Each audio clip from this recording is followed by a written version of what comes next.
பாவம் அழிக்கப்பட்ட நாள், பரலோகம் திறக்கப்பட்ட நாள், பாதாள பேய்களுடைய தலை நசுக்கப்பட்ட நாள், மனித குலத்திற்கே இன்றைக்கு வெற்றிய நாள். இந்த புனித வெள்ளியில உலகத்தின் பாவங்களை சுமந்து தீர்த்த தேவனுடைய ஆட்டுக்குட்டியாம் பாவத்தை அழித்து சாவை சாகடித்து ஆண்டவராக இயேசு கிறிஸ்து ஜெயம் பெற்ற நாள். இந்த புனித வெள்ளியான இந்த மகத்துவமான நாள் உங்கள் ஒவ்வொருவரையும் சிலுவையின் கீழே நாங்கள் அர்ப்பணிக்கிறோம்.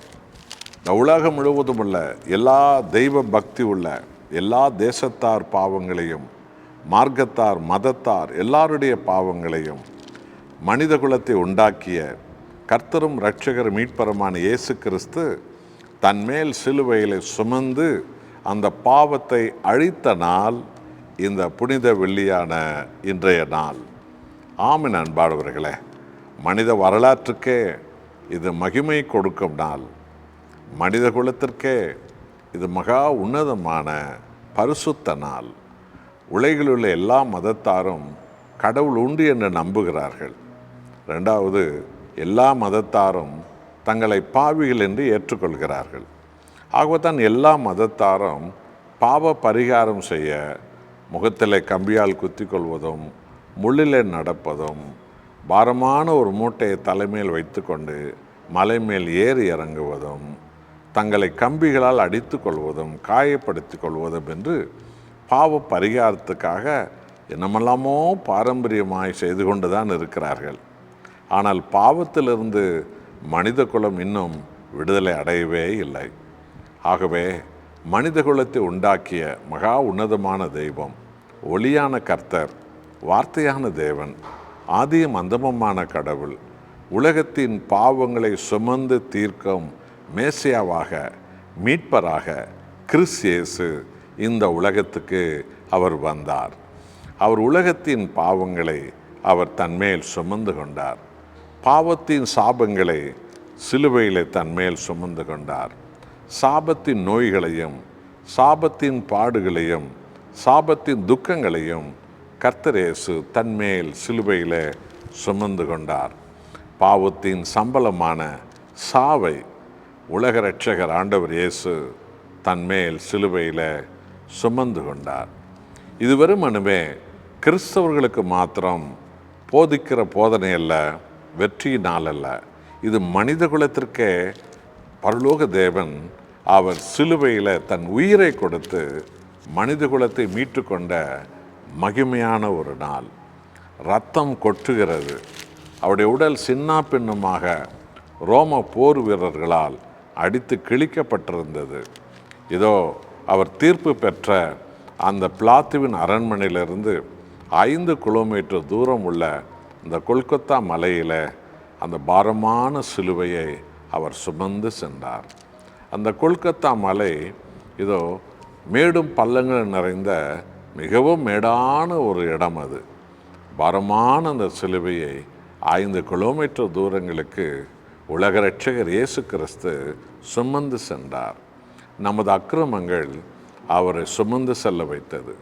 நமது துரோகங்கள், கெட்ட நடத்தைகள், மறைவான பாவங்கள், வேசித்தனங்கள், உலகத்தின் பாவங்கள், உலகத்தின் மாய்மாலங்கள், பித்தலாட்டங்கள், பொய்கள், கேடுகள், பணாசை, உலகாசை, பெண்ணாசை, மண்ணாசை, சுயநலாசை, பழி, கொலைவெறி தாக்குதல்கள், பலவிதமான ஜாதி வெறி, மதவெறி தாக்குதல்கள், மிருகத்தனமாய் மனிதன் வாழக்கூடிய சகல பாவங்களும் உலகத்தின் பாவங்களை சுமந்த இயேசுவின் மேல் சிலுவையில் வந்தது. ஆகவே அன்பானவர்களே, இந்த பாரங்களெல்லாம் சுமந்து உலக இரட்சகர் இதோ நித்திய பலியாக தன்னைத்தானே சிலுவையில் அவர் கையளித்த நாள், பாவம் அழிக்கப்பட்ட நாள். கடந்த 2025 ஆண்டுகளாக துன்மார்க்கன் தன் வழிகளையும் அக்கிரமக்காரன் தன் நினைவுகளை விட்டு என்னிடத்தில் வரட்டும், நான் அவனை மன்னிக்க காத்திருக்கிறேன் என்று உலக இரட்சகர் ஆண்டவர் இயேசு இன்றைக்கும் அழைக்கிறாரே. இந்த பாவங்கள் கல்வாரி சிலுவையில் அழிக்கப்பட்டதின் விளைவுதான். ஆம், இந்த கொட்டும் அந்த இரத்த வெள்ளத்தில் தலையில் 2 அங்குலம் உள்ள முள்முடி அடிக்கப்பட்டிருந்தது. அவர் முதுகெல்லாம் ஏர் ஓட்டுவது போல ஏதோ சாட்டையில் கம்பிகளை வைத்து அடித்திருந்தார்கள். சின்ன பின்னமாக அவர் கிழிக்கப்பட்டிருந்தார். அப்படிப்பட்ட நேரத்திலும் கூட லூக்கா 23ஆம் அதிகாரம் 34வது வசனத்தை வாசித்து பாருங்கள். ஆண்டவராக இயேசு கிறிஸ்துவின் வாயில் வந்த அந்த சத்திய வார்த்தை இன்றைக்கும் மனித குலத்தை இந்த மன்னிப்பின் வார்த்தை தான் காப்பாற்றி கொண்டிருக்கிறது. அப்பொழுது இயேசு, பிதாவே இவர்களுக்கு மன்னியும், தாங்கள் செய்கிறது என்னதென்று அறியாதிருக்கிறார்கள் என்றார். ஆமென். அன்பானவர்களே, பிதாவே இவர்களுக்கு மன்னியும், தாங்கள் செய்கிறது என்னதென்று அறியாதிருக்கிறார்கள், தாங்கள் இன்னாருக்கு என்ன செய்கிறோம் என்று அவர்கள் அறியாதிருக்கிறார்கள் என்று மன்னிப்பை வேண்டி ஆண்டவராக இயேசு சிலுவையில் தன்னை ஜீவ பலியாக பிதாவுக்கு கொடுத்த நாள் இந்த புனித வெள்ளியான இந்த நாள். உலகத்திலே பரிசுத்த இடம் எருசலேம், உலகத்திலே பரிசுத்த ஜனங்கள் இஸ்ரவேலர்கள், உலகத்திலே பரிசுத்தரான கர்த்தராகிய இயேசுவை மனித குலத்திற்காக சிலுவையில் கொலை செய்த நாள் இந்த புனித வெள்ளி. உங்கள் பாவங்கள், நம்முடைய பாவங்கள், உலகம் முழுவதும் உள்ள ஜாதி மத இன பேதமின்றி எல்லாருடைய பாவங்களும் மனித குலத்தை உண்டாக்கிய இரட்சகர் இயேசு சன்மேல் சுமந்து கொண்டார். இதான் அந்த மாபெரும் நற்செய்தி.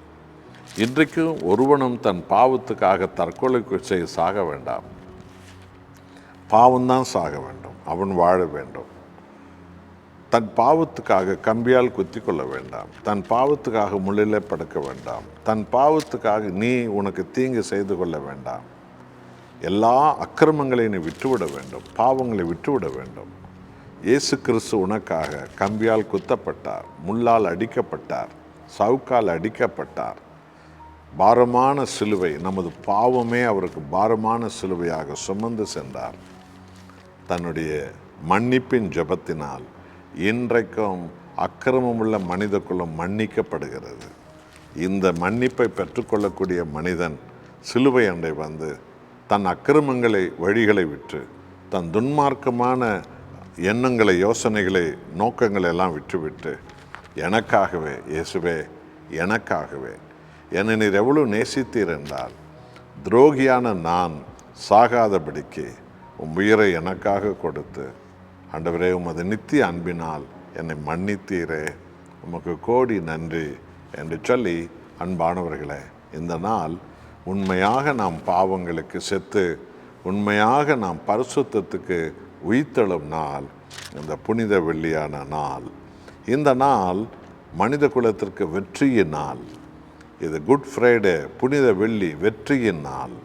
பாவம் அழிக்கப்பட்ட நாள், சாத்தான் தலை நசுக்கப்பட்ட நாள், பாதாள கதவுகள் உடைக்கப்பட்ட நாள், பரலோகம் திறக்கப்பட்ட நாள், மன்னிப்பு ஊற்றப்பட்ட நாள், அபிஷேகம் இறங்கிய ஒரு நாள், மனித குலத்திற்கே நித்திய மன்னிப்பு சிலுவையில் கிடைத்த நாள்.